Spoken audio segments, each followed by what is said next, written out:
In the early 1930s, aviator Charles Lindbergh was one of the most famous men in the world.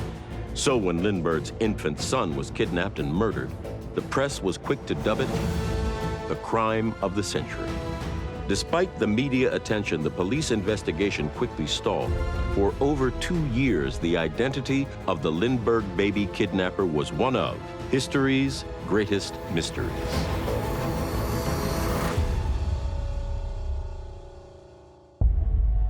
New York City, 1927. As the world watches, Charles Lindbergh readies himself for a feat never before achieved by mankind. A solo flight from the United States to Europe. Lindbergh's whole life has led to this moment. Dropping out of college to become a stunt pilot, and then enlisting in the U.S. Army to join flight school. He opts for a single-engine plane without a parachute or radio, so he can store more gasoline. And the newspapers call him the Flying Fool. Nevertheless, Lindbergh takes off from Roosevelt Field in Long Island, beginning his long voyage to Paris. Almost 34 hours later, Lindbergh safely touches down in Paris to a crowd of 100,000 adoring fans. His newfound fame sends him on speaking tours around the world as an aviation icon. And on December 21st, 1927, toward the end of his victory tour, Lindbergh meets Anne Spencer Morrow. The two get married and travel the globe together. On June 22, 1930, they welcome their first child into the world, Charles Lindbergh Jr. While many Americans struggle to cope with the Great Depression, Lindbergh's immense fame and financial success allowed the family to opt for a quiet life out of the public spotlight. The couple moves to a large estate in Hopewell, New Jersey, ready to raise young Charles Jr. without the media fanfare of their past. But within a year, the Lindberghs would experience one of the most severe media frenzies in history, a story that would capture the attention of a nation and haunt the couple for the rest of their lives. March 1st, 1932, 9 p.m., Charles Lindbergh, his wife, and their wily terrier, Wagoosh, relax in their home as 20-month-old Charles Jr. sleeps soundly in the nursery upstairs. But outside the safety of the Lindbergh home, in the darkness of their 600-acre estate, lurks a clandestine figure. He uses a makeshift ladder to enter the infant's second-floor nursery and snatches Charles Jr. from his crib. Unseen by the baby's parents, the houseworkers, and the family dog, the mysterious kidnapper vanishes into the cold, damp night with a 20-month-old son of America's biggest celebrity. He leaves behind only traces of mud, a broken ladder, and a handwritten ransom note demanding $50,000 in exchange for the safe return of Charles Jr. By 10 p.m., the baby's nurse discovers the empty crib and alerts the Lindberghs. 30 minutes later, law enforcement, detectives, and the media arrive at the estate. And before midnight, the nation is transfixed as the manhunt for the Lindbergh kidnapper begins. An egregious act immediately dubbed the crime of the century. The sweeping media coverage informs the kidnapper of his stolen assets' value. Just 3 days after the crime is committed, the Lindberghs receive a new ransom note, wrought with misspellings, demanding an increased sum to be paid of $70,000, or an inflation-adjusted $1 million. Eager to help, retired school principal Dr. John Condon volunteers to act as the intermediary between the family and the kidnapper. The kidnapper and Lindbergh agree, and Dr. Condon becomes the conduit. 1 month and 12 ransom notes after the kidnapping, Condon finally sets up a meeting to exchange the money for information detailing the child's whereabouts. The kidnapper identifies himself as John and does little to hide his appearance from Condon. Dr. Condon hands over a bag of bills and gold notes and receives a letter in return, pointing authorities to a boat named Nellie near Martha's Vineyard in Massachusetts. The stranger departs, but Condon remains confident that he could identify the kidnapper if he were to ever see him again. But the Nellie is never found near Martha's Vineyard, and neither is the baby. 1 year after the kidnapping, Charles Jr. is found dead and decomposed, less than 5 miles from the Lindbergh home. Skull bruises indicate death by trauma to the head. A family and a nation mourns, but becomes resolved to locating the murderer and bringing him to justice. So how does a criminal, incapable of writing a literate ransom note, stage a kidnapping that fools a nation?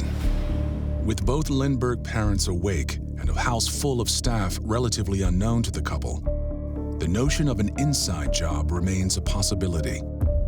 The broken ladder left at the scene of the crime implies the descent may have gone wrong, resulting in the kidnapper accidentally dropping the baby. Suspicion quickly falls on Violet Sharp, a housekeeper at the Lindbergh estate.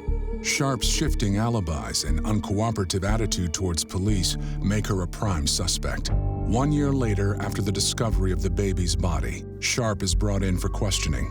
After a series of potentially incriminating answers, she's asked to return for another interview, including the detailing of her bank accounts.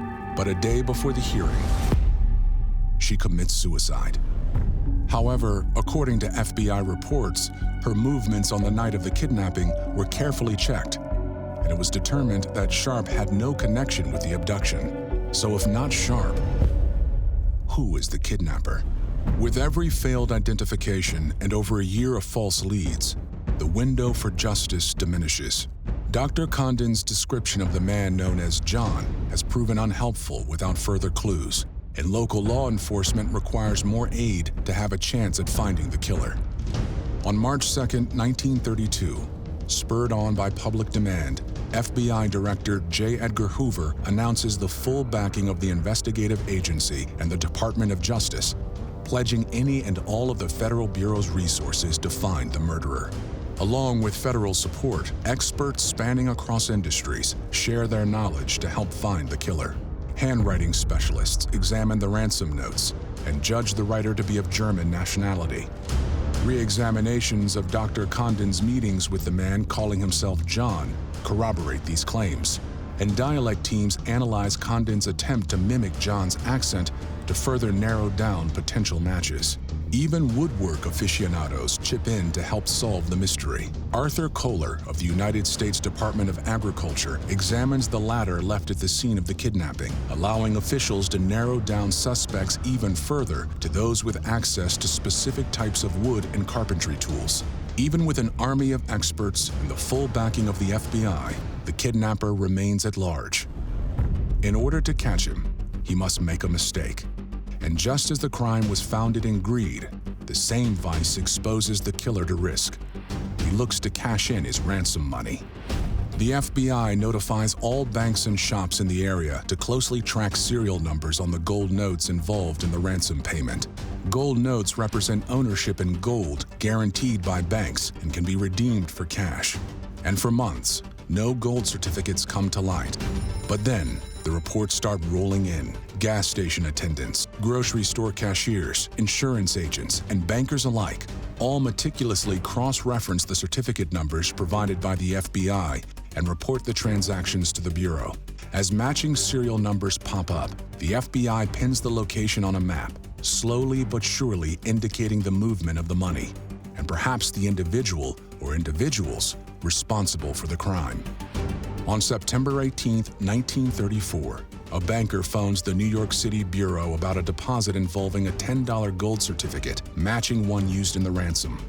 Authorities quickly jump to track the gold note's path to the bank and trace it to a gas station on 127th and Lexington. The attendant provides the Bureau with a license plate number of the purchaser, noting it after suspicions that his appearance matches the description of the infamous kidnapper. The license plate is registered to a German carpenter, Bruno Richard Hauptmann. The authorities immediately investigate, and the evidence is damning. Hauptmann perfectly matches Dr. Condon's description of the kidnapper, and his recent transactions are dominated by $10 and $20 gold certificates. Gold certificates are discovered in his home and in his pockets. and writing samples matched the illegible and broken English content of the ransom letter. Finally, after 2 years, the Lindbergh kidnapper and murderer of 20-month-old Charles Jr. is caught. In 1935, Bruno Richard Huffman was convicted of 1 count of murder in the first degree. The following year, he was executed. Thanks to the combined efforts of local, state, and federal investigators, the crime of the century had been cracked, providing an answer to one of history's greatest mysteries.